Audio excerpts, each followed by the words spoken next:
అది చిన్నోళ్ళు చదివే బడి కదా. చిన్నపిల్లల బడి కాదు, గాంధీ బాలికల విద్యాలయం. మా బడిలో ఆడపిల్లలను చేర్చుకొని 6వ తరగతి నుంచి free uniform and for slow learners are given special care. తీర్చిదిద్దుతుంది. నాకు ముచ్చట చెప్పన్నా చెప్పు. మా అక్కరపడిలా ఇంత మంచిగుంటుందని తెలియక నా ఇద్దరు పిల్లగాలను వ్యాన్ ఎక్కించి వేరే ఊరు బడికి పంపుతాన్నా. మీరు కూడా మా ఎలగండ్ర కిల్లని చూసుకోడానికి వచ్చిందా? కాదు, బడి పిల్లల కోసమే వచ్చిన. జిల్లా పరిషత్, గవర్నమెంట్, కేజీబీవి, మోడల్ స్కూళ్ళు, మైనారిటీ స్కూళ్ళు, విజువల్లీ ఛాలెంజ్డ్ శాఖ వారు కూడా పనిచేస్తున్నారు. అన్ని రకాల పాఠశాలలు విద్యార్థుల వికాసం కోసము మరియు సమగ్రాభివృద్ధి గౌరవ జిల్లా కలెక్టర్ గారు మాట్లాడవలసిందిగా కోరుతున్నాను. ఎలా ఉంది?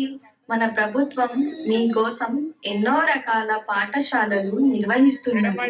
అన్ని పాఠశాలలు మీ వికాసాలే రేపటి పౌరులు. 75వ గణతంత్ర దినోత్సవ వేడుకల సందర్భంగా ఇక్కడకు విచ్చేసిన మీ అందరికీ మరియు జిల్లాలోని ప్రజల అందరికీ నా హృదయపూర్వక గణతంత్ర దినోత్సవ శుభాకాంక్షలు తెలుపుతున్నాను. ఎందరో త్యాగధనుల పోరాటాల ఫలితంగా 1947 ఆగస్టు 15న మన దేశానికి స్వాతంత్రం లభించింది.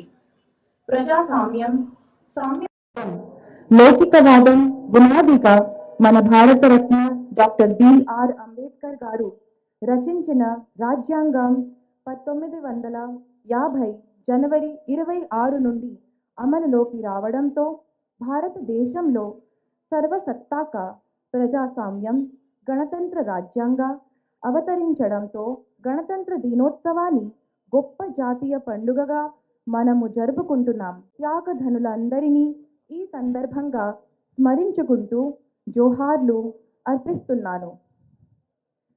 ప్రజల జీవన ప్రమాణాలను మెరుగుపరచడమే లక్ష్యంగా ప్రభుత్వం ప్రవేశపెట్టిన సంక్షేమ అభివృద్ధి పథకాలను జిల్లాలో పకడ్బందీగా అమలు చేస్తూ జిల్లా సమగ్ర అభివృద్ధికి కృషి చేయడం జరుగుతుంది. కరీంనగర్ జిల్లా సమగ్ర అభివృద్ధి కోసం అమలు చేస్తున్న పలు అభివృద్ధి సంక్షేమ కార్యక్రమాల ప్రగతిని మీ ముందు ఉంచడం నా కర్తవ్యంగా భావిస్తున్నాను.